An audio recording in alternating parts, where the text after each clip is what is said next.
بسم اللہ الرحمن الرحیم۔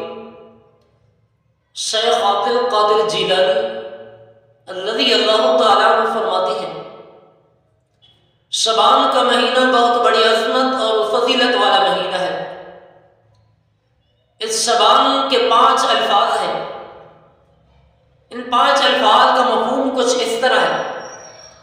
شیخ عبد القادر جیلانی فرماتے ہیں، شین اس سے مراد ہے شرف، یعنی بندوں کا اللہ تعالیٰ کی بارگاہ سے مشرف ہونا۔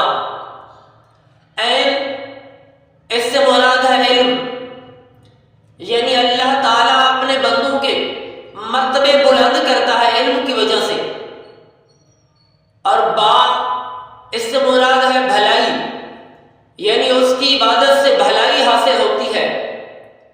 الف اس سے مراد ہے الفت، یعنی اس ماہ میں عبادت کرنے والوں سے اللہ تعالیٰ محبت و الفت فرماتا ہے۔ اور نون اس سے مراد ہے نور، یعنی اس ماہ کی فضیلت حاصل کرنے والے نورانی